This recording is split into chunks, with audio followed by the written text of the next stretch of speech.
বাংলাদেশ ভারত সীমান্ত সত্য বলছে কে? দিল্লির প্রোপাগান্ডা বনাম ঢাকার স্বাধীন অবস্থানের লড়াই। আসসালামু আলাইকুম। বাংলাদেশ এবং ভারতের মধ্যকার দীর্ঘতম আন্তর্জাতিক সীমান্ত এই মুহূর্তে এক নজিরবিহীন ও জটিল মনস্তাত্ত্বিক টানাপোড়েনের মধ্য দিয়ে যাচ্ছে। আন্তর্জাতিক গণমাধ্যম ডয়েচে ভেলের বিশেষ প্রতিবেদনে একটি অত্যন্ত তাৎপর্যপূর্ণ প্রশ্ন তোলা হয়েছে। বাংলাদেশ ভারত সীমান্ত সত্য বলছে কে? একদিকে ভারত সরকারের দাবি এবং তাদের মূলধারার গণমাধ্যম এবং রাজনৈতিক নেতাদের ছড়ানো সুনির্দিষ্ট কিছু বয়ান, অন্যদিকে বাংলাদেশের মাটির বাস্তব চিত্র এবং বর্ডার গার্ড বাংলাদেশ বা বিজিবির অনড় অবস্থান। এই দুয়ের মধ্যে এক বিশাল ফারাক তৈরি হয়েছে। বেইজিংয়ের সাথে বাংলাদেশের সাম্প্রতিক অভিন্ন কূটনৈতিক অংশীদারিত্ব ও কৌশলগত মেরুকরণের পর থেকে সীমান্তে এক ধরনের অলিখিত ও কৃত্রিম উত্তেজনা সৃষ্টির চেষ্টা লক্ষ্য করা যাচ্ছে। কিন্তু এই পাল্টাপাল্টি প্রোপাগান্ডা এবং সীমান্ত অস্থিরতার নেপথ্যের আসল সত্যটি কী? এর ফলে আগামী দিনে দুই দেশের মধ্যকার দীর্ঘমেয়াদী সম্পর্কে কী ধরনের বড় মোড় বদল ঘটতে যাচ্ছে? আন্তর্জাতিক ভূরাজনীতির আলোকেই আজ আমরা এই সংবেদনশীল বিষয়ের একটি গভীর ও চুলচেরা বিশ্লেষণ করব। আন্তর্জাতিক বিশ্লেষকদের মতে যে কোনো দেশের রাজনৈতিক ও কূটনৈতিক পট পরিবর্তনের পর সীমান্তকে একটি মনস্তাত্ত্বিক চাপ সৃষ্টির হাতিয়ার হিসেবে ব্যবহার করার পুরনো কৌশল রয়েছে দিল্লির। ভারতের পক্ষ থেকে প্রায়ই অনুপ্রবেশ বা চোরাচালানের একতরফা অভিযোগ তোলা হয় এবং তাদের রাজনৈতিক পরিমণ্ডলে পুশব্যাকের মতো চটকদার এজেন্ডা ব্যবহার করে জনমত গড়ার চেষ্টা করা হয়। কিন্তু ডয়েচে ভেলের অনুসন্ধানী দৃষ্টিকোণ থেকে এটি স্পষ্ট যে এই সমস্ত দাবির আড়ালে প্রায়শ প্রকৃত সত্যকে আড়াল করা হয়।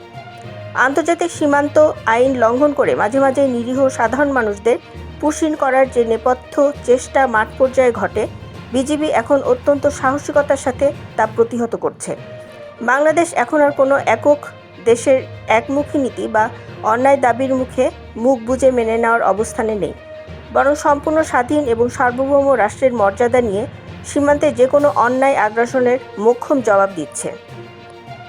এই সামগ্রিক সীমান্ত সংকটের ফল আগামী দিনে দুই দেশের দ্বিপাক্ষিক সম্পর্কে অত্যন্ত গভীর ও সুদূর প্রসারী প্রভাব ফেলবে।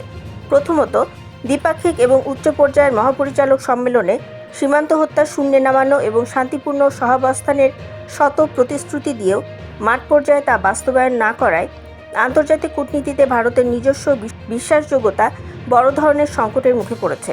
দ্বিতীয়ত, সীমান্তে এই কৃত্রিম অস্থিরতা জিইয়ে রাখার নেতিবাচক ফল হিসেবে বাংলাদেশ এখন তার ভূ রাজনৈতিক এবং বাণিজ্যিক কৌশলে এক বড় পরিবর্তন আনছে। ঢাকা এখন আর দক্ষিণ এশিয়ার ভারতের একক অর্থনৈতিক নির্ভরতার বলয়ে বন্দী থাকতে রাজি নয়। বেইজিংয়ের সাথে মেগা অবকাঠামো ও তিস্তা প্রকল্পের যৌথ ঘোষণা এবং অন্যান্য বৈশ্বিক পরাশক্তিদের সাথে বিকল্প বাণিজ্যিক সংযোগ গড়ে তোলার মাধ্যমে বাংলাদেশ নিজের অর্থনৈতিক সার্বভৌমত্ব নিশ্চিত করেছে। ফলে সীমান্তকে কেন্দ্র করে ঢাকাকে চাপে রাখার যে চাণক্য নীতি দিল্লি অবলম্বন করছিল তার সম্পূর্ণ ব্যর্থ হয়ে উল্টো বাংলাদেশের জন্য একটি স্বাধীন কূটনৈতিক বিজয়ের পথ উন্মোচন করেছে। সার্বভৌম বাংলাদেশ সবসময় প্রতিবেশীদের সাথে সমতা এবং পারস্পরিক শ্রদ্ধাবোধের ভিত্তিতে সম্পর্ক বজায় রাখতে চায়। তবে দেশের সীমান্ত সুরক্ষায় বিজিবি এখন যে কোনো সময়ের চাইতে বেশি শক্তিশালী এবং অতন্দ্র প্রহরীর মতো প্রস্তুত।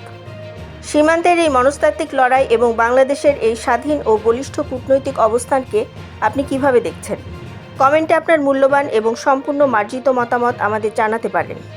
আঞ্চলিক ও আন্তর্জাতিক রাজনীতির এমন শতভাগ নির্ভরযোগ্য, বিভ্রান্তিহীন এবং সম্পূর্ণ নিরপেক্ষ ইনসাইট বিশ্লেষণ সবার আগে পেতে আমাদের বিডি হট নিউজ চ্যানেলটি এখনই সাবস্ক্রাইব করুন এবং পাশে থাকা বেল আইকনটি বাজিয়ে দিন। আমাদের সাথে থাকার জন্য ধন্যবাদ।